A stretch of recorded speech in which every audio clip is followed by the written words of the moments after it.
जयशंकर प्रसाद की कहानी। ममता। रोहतास दुर्ग के प्रकोष्ठ में बैठी हुई युवती ममता शॉन के तीक्ष्ण गंभीर प्रवाह को देख रही है। ममता विधवा थी। उसका यौवन शॉन के समान ही उमड़ रहा था। मन में वेदना, मस्तक में आंधी, आंखों में पानी की बरसात लिए वह सुख के कंटक शयन में निकलती। वह रोहतास दुर्गपति के मंत्री चूड़ामणि की अकेली दुहिता थी। फिर उसके लिए कुछ अभाव होना असंभव था, परंतु वह विधवा थी। हिंदू विधवा संसार में सबसे तुच्छ निराशाय प्राणी है। तब उसकी विडंबना का कहाँ अंत था। चूड़ामणि ने चुपचाप उसके प्रकोष्ठ में प्रवेश किया। शॉन के प्रभाव में, उसके कालनाद में अपना जीवन मिलाने से में वह बेसुध थी। पिता का आना न जान सके। चूड़ामणि व्यथित हो उठे। स्नेह पालिता पुत्री के लिए क्या करें, यह स्थन न कर सकते थे। लौटकर बाहर चले गए। ऐसा प्राय होता, पर आज मंत्री के मन में बड़ी दुश्चिंता थी। पैर सीधे न पड़ते थे। एक पहर बीत जाने पर वे फिर ममता के पास आए। उस समय उनके पीछे 10 सेवक चांदी के बड़े थालों में कुछ लिए खड़े थे। कितने ही मनुष्यों के पद शब्द सुन ममता ने घूम कर देखा। मंत्री ने सब थालों को रखने का संकेत किया। अनुचर थाल रखकर चले गए। ममता ने पूछा, यह क्या है पिताजी? तेरे लिए बेटी, उपहार है, कहकर चूड़ामणि ने उसका आवरण उलट दिया। स्वर्ण का पीलापन उस सुनहली संध्या में विकीर्ण होने लगा। ममता चौंक उठी। इतना स्वर्ण यहाँ कहाँ से आया? चुप रहो ममता, यह तुम्हारे लिए है। तो क्या आपने मल्लेज का उत्कोच स्वीकार कर लिया? पिताजी, यह अनर्थ है, अर्थ नहीं। लौटा दीजिए पिताजी, हम लोग ब्राह्मण हैं, इतना सोना लेकर क्या करेंगे? इस पतन उन्मुख प्राचीन सामंत वंश का अंत समीप है बेटी। किसी भी दिन शेरशाह रोहतास पर अधिकार कर सकता है। उस दिन मंत्रित्व न रहेगा। तब के लिए बेटी, हे भगवान, तब के लिए, विपद के लिए इतना आयोजन, परम पिता की इच्छा के विरुद्ध इतना साहस। पिताजी, क्या भीख न मिलेगी?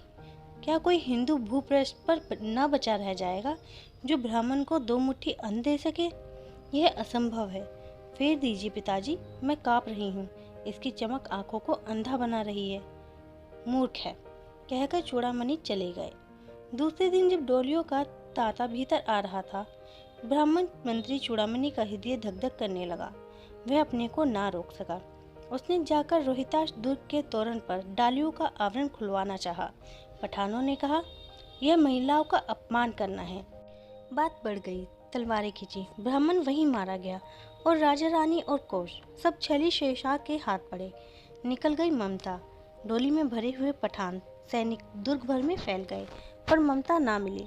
काशी के उत्तर धर्मचक्र विहार मौर्य और गुप्त सम्राटों की कीर्ति का खंडर था। भग्न चूड़ा, तृण गुल्मों से ढके हुए प्राचीर, ईंटों की ढेर में बिखरी हुई भारतीय शिल्प की विभूति ग्रीष्म की चंद्रिका में अपने को शीतल कर रही थी। जहाँ पंचवज्ञ भिक्षु गौतम का उपदेश ग्रहण करने के लिए पहले मिले थे, उसी स्तूप के भग्नावशेष की मलिन छाया में एक झोपड़ी के दीपालोक में एक स्त्री पाठ कर रही थी। अनन्य चिंतन यथो माँ ये जना प्रियोस्पास्ते। पाठ रुक गया। एक भीषण और हताश आकृति दीप के मंद प्रकाश में बैठी थी। स्त्री उठी। उसने कपाट बंद करना चाहा, परंतु उस व्यक्ति ने कहा, माता, मुझे आश्रय चाहिए। तुम कौन हो? स्त्री ने पूछा। मैं मुगल हूँ। चौसा युद्ध में शेरशाह से विपन्न होकर रक्षा चाहता हूँ। इस रात आप आगे चलने में असमर्थ हो। क्या शेरशाह से? स्त्री ने अपने होंठ काट लिए। हाँ माता, परंतु तुम भी वैसे ही क्रूर हो। वही भीषण रक्त की प्यास, वही निष्ठुर प्रतिबिंब तुम्हारे मुख पर भी है। सैनिक, मेरी कुटीर में स्थान नहीं, जाओ कहीं दूसरा आश्रय खोज लो। गला सूख रहा है, साथी छूट गए हैं, अश्रु गिर पड़ा है, इतना थका हुआ हूँ, इतना। कहते कहते वे व्यक्ति धम से बैठ गया और उसके सामने ब्राह्मण घूमने लगा। स्त्री ने सोचा, यह विपत्ति कहाँ से आई?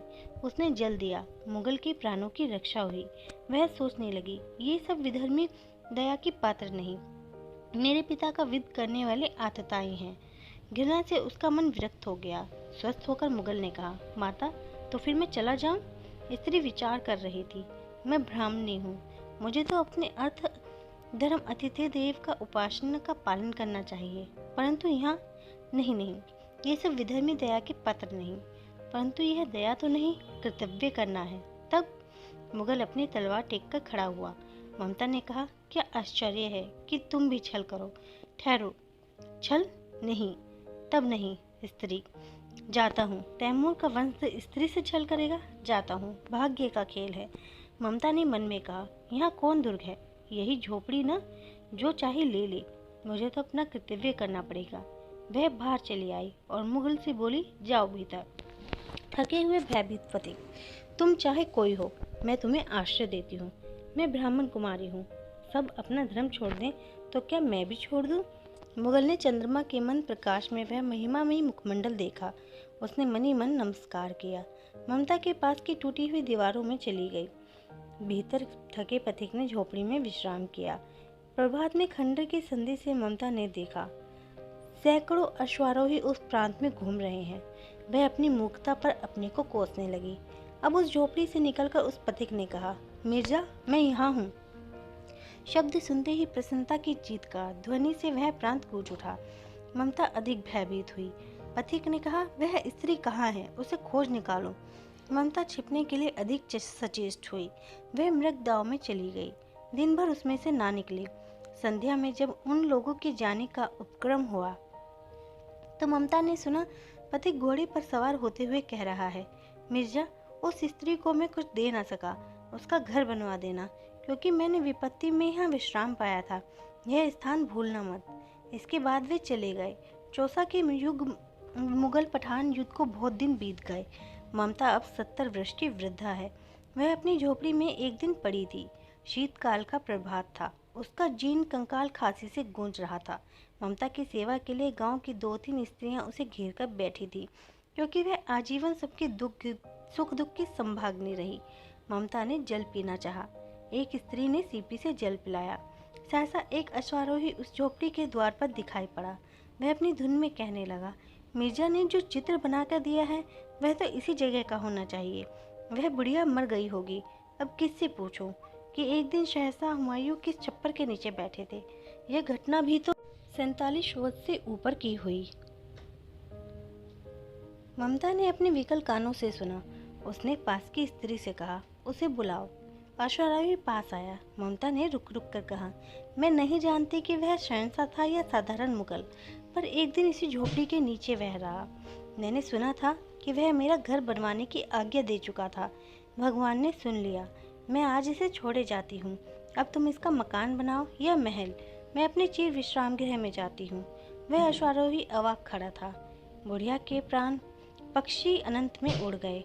वहाँ एक अष्टकोण मंदिर बना और उस पर शिलालेख लगाया गया। 7 देश के नरेश हुमायूं ने एक दिन यहाँ विश्राम किया था। उनके पुत्र अकबर ने उनकी स्मृति में यह गगनचुंबी मंदिर बनाया, पर उसमें ममता का कहीं नाम नहीं।